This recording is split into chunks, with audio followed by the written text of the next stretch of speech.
For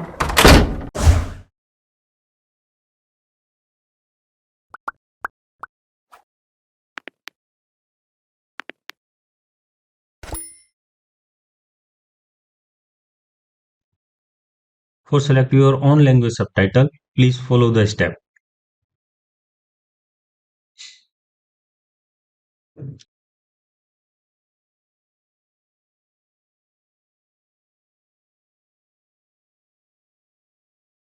हमारे देश में बहुत से काबिल बच्चे ऐसे हैं जो पैसे की कमी के कारण कंप्यूटर कोर्स नहीं कर पाते।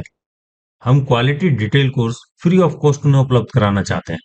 यदि आप हमारे वीडियो को पूरा देखते हैं, लाइक करते हैं, सब्सक्राइब करते हैं, तो यूट्यूब के एल्गोरिदम इन वीडियो को उन तक पहुंचा देगी। आपका ये छोटा सा प्रयास बहुत से लोगों की जिंदगी बदल सकता है। यदि हमें आपका केवल इतना ही सपोर्ट मिल गया, तो हम mechanical drawing, architect, civil engineering से रिलेटेड सॉफ्टवेयर के डिटेल्ड कोर्स बनाकर अपलोड कर देंगे। इसके अलावा प्रिंट मीडिया, वीडियो एडिटिंग और स्पेशल इफेक्ट से संबंधित अन्य सॉफ्टवेयर के कोर्स भी अपलोड करेंगे। आप हमारे साथ जुड़िए, सब मिलकर स्किल इंडिया के विचार को धरातल पर उतारेंगे। हम सबके प्रयास से ही सीखेगा भारत, तभी तो आगे बढ़ेगा भारत। दोस्तों, पिछले वीडियो में हमने rendering, interactive rendering, region, quality, follow mouse और फाइल को सेव करने के जितने भी ऑप्शन यहाँ पे अवेलेबल हैं उसके बारे में जाना था। आपको याद होगा, यहाँ पे सेकंड ऑप्शन जो है अलग अलग एलिमेंट्स को सेव करने के लिए था। एलिमेंट्स कहाँ पर थे? यहाँ पे मौजूद सभी एलिमेंट्स इस रेंडर हो चुकी इमेज के हैं। इस वीडियो में इन सभी एलिमेंट्स को किस तरीके से अपने सीन के अंदर ऐड किया जाता है उसके बारे में जानेंगे। चलिए इस विंडो को कैंसिल कर देते हैं। रेंडर सेटअप खोलने के लिए आप अपने कीबोर्ड का F10 बटन दबाइए या इस आइकन को क्लिक कर दीजिए।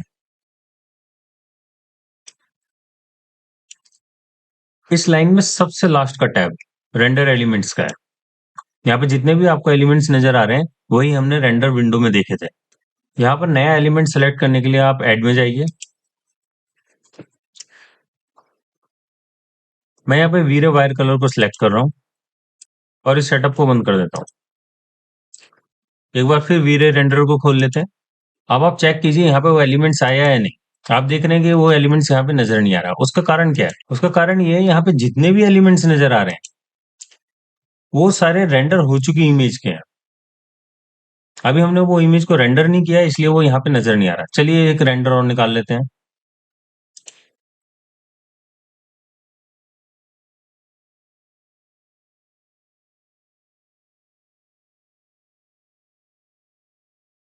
रेंडर खत्म हो चुका है। चलिए देखते हैं वो एलिमेंट्स यहाँ पर आया है या नहीं। हम देख पा रहे हैं वीरे वायर कलर यहाँ पे मौजूद है। एक बार इस पर क्लिक कीजिए। यहाँ पे आप देख सकते हैं हमें कोई भी ऑब्जेक्ट दिखाई नहीं दे रहा सिवाय इन बॉल के।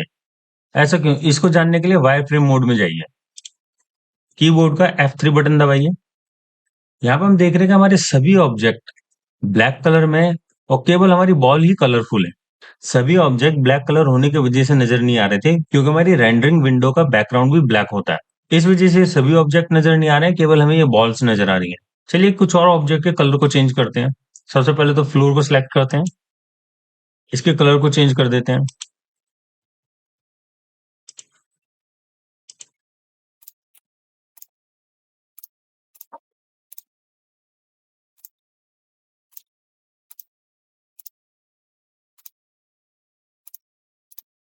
आप जब भी 3D मैक्स में काम करें तो अपने सभी ऑब्जेक्ट के कलर डिफरेंट ही रखिएगा, जो कि अभी हम देखने वाले हैं। एक बार फिर रेंडरिंग विंडो को खोल लेते हैं, वापस आरजीबी मोड में चलते हैं। एक बार फिर रेंडर करते हैं।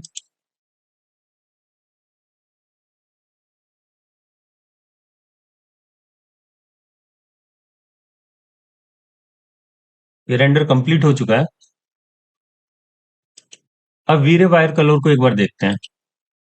आप यहाँ पे देख पा रहे हैं हमने जिस ऑब्जेक्ट को जो कलर दिया था यहाँ पे केवल वही कलर आया है। इसका फायदा क्या है?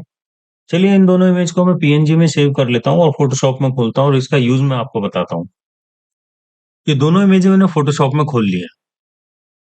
ये हमारी आरजीबी रेंडरिंग कंपोजिशन है जो कि हमें यहाँ नजर आ रही है। ऊपर जो कलर रेंडर था इसे मैंने भी हाइड किया हुआ है। मान लीजिए हमारा क्लाइंट बालकनी के फ्लोर के एक्सपोजर को कम करने के लिए कहता है। इस लेयर को ऑन कीजिए, इसे एक्टिव कीजिए और बाहर का जो फ्लोर है मैजिक बेंड टूल से इस कलर को सिलेक्ट कर लीजिए, ग्रीन।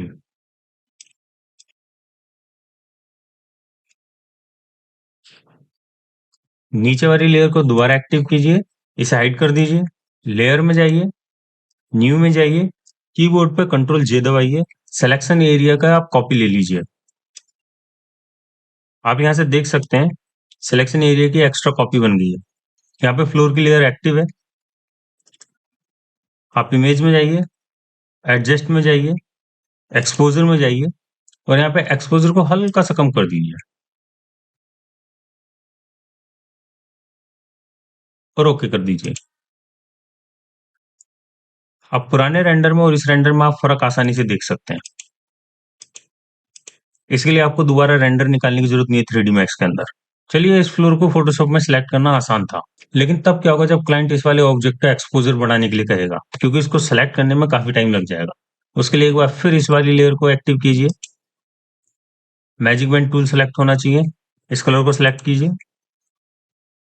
मेन लेयर को एक्टिव कीजिए, कलर लेयर को हाइड कीजिए, कीबोर्ड पे कंट्रोल जे दबाइए, सिलेक्शन एरिया की नई लेयर बन जाएगी। ये नई लेयर बन चुकी है, आप चाहें तो इसे देख सकते हैं। ये सिलेक्ट होनी चाहिए। इमेज में जाइए, एडजस्टमेंट में जाइए, एक्सपोजर में जाइए, इसका एक्सपोजर को थोड़ा सा बढ़ा दीजिए। तो इस प्रकार से कलर लेयर के थ्रू आप किसी भी ऑब्जेक्ट को सिलेक्ट कर सकते हैं। ये ऑब्जेक्ट को सिलेक्ट करने का काफी आसान तरीका है, इससे हम काफी समय बचा सकते हैं अपना। चलिए एक बार फिर 3D मैक्स में चलते हैं। पिछले वीडियो में जब हमने इंटरेक्टिव रेंडर के बारे में बात की थी, तो हमने देखा था हम अपने सीन में जो भी चेंज कर रहे थे वो यहाँ पर ऑटो अपडेट और ऑटो रेंडर हो रहा था। लेकिन इसके बगल में जो ये बटन है, हमने इस बारे में बात नहीं की थी। ये बटन अभी एक्टिव नहीं है, इसको एक्टिव करने के लिए इंटरेक्टिव रेंडर है, इसको ऑन करना पड़ेगा। इसमें सबसे नीचे यूवीएस है। यूवीएस यूवीडब्ल्यू मैप के रेंडर के लिए यूज होता है। अभी मैंने आपको यूवीडब्ल्यू मैप के बारे में नहीं बताया है, उसके बारे में डिटेल से बताऊंगा जब मैं आपको टेक्सचर और मटेरियल के बारे में डिटेल से समझाऊंगा। अभी के लिए मैं इतना ही बता पाऊंगा, जो 3D मॉडल पे हम टेक्सचर अप्लाई करते हैं उसे यूवीडब्ल्यू मैप के द्वारा एडजस्ट किया जाता है। इस रेंडर में आप यहाँ फ्लोर की टाइल देखिए। अभी मैं इंटरेक्टिव रेंडर को रोक देता हूँ और इसे सेव कर देता हूँ। अब इन दो इमेजों को आपस में कंपेयर करके देखते हैं।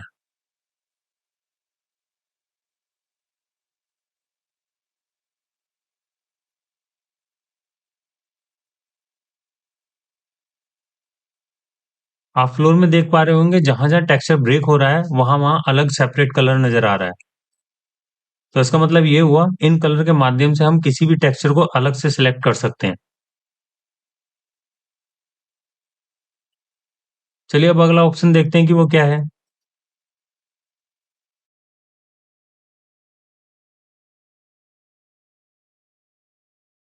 इसके बाद अगला ऑप्शन नॉर्मल्स का है। इस ऑप्शन का मतलब होता है ऑब्जेक्ट के सरफेस से लाइट किस प्रकार इंटरेक्ट करेगी। और इससे अगला ऑप्शन वायर फ्रेम का है। यदि आपको किसी 3D मॉडल के वायर फ्रेम का रेंडर निकालना है किसी इफेक्ट के लिए, तो आप इसके द्वारा निकाल सकते हैं।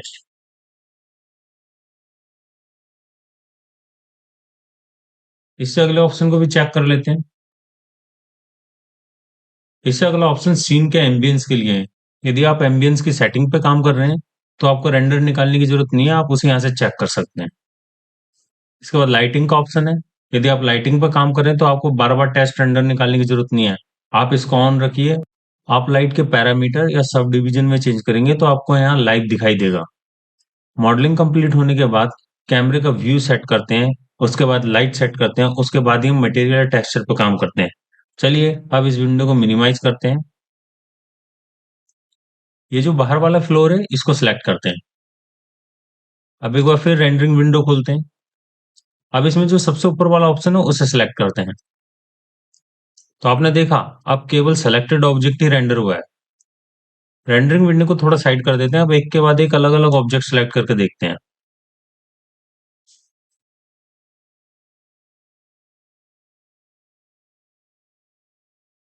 तो अब हम ये बात जान गए हैं कि ऊपर वाला बटन सिलेक्टेड ऑब्जेक्ट को रेंडर करने के लिए है। मान लो आप किसी एक ऑब्जेक्ट पे काम कर रहे हो, तो हर बार चेंज करने के बाद आपको पूरा रेंडर निकालने की जरूरत नहीं है। लेकिन काम के दौरान किसी दूसरे ऑब्जेक्ट को सिलेक्ट करना पड़ा तो अनवांटेड ऑब्जेक्ट भी रेंडर हो जाएगा। अनवांटेड ऑब्जेक्ट रेंडर ना हो तो आप मेन ऑब्जेक्ट को लॉक भी कर सकते हैं, उसके लिए इसके नीचे वाला बटन है। उम्मीद है रेंडरिंग एलिमेंट्स और इंटरेक्टिव रेंडरिंग का कॉन्सेप्ट आपको समझ में आ गया होगा। रेंडर एलिमेंट्स को हम डिटेल से देखेंगे जब हम किसी प्रोजेक्ट पर काम करेंगे। उम्मीद है आपको ये वीडियो अच्छा लगा होगा। यदि अच्छा लगा तो इस वीडियो को लाइक कीजिए, शेयर कीजिए और सब्सक्राइब कीजिए। और हाँ, जो नए बच्चे 3D मैक्स सीख रहे हैं उनके साथ ये वीडियो जरूर शेयर करें। याद रखो, आप देश की इकाई हो। यदि आप अपनी स्किल बढ़ाते हो तो देश एक कदम आगे बढ़ जाता है।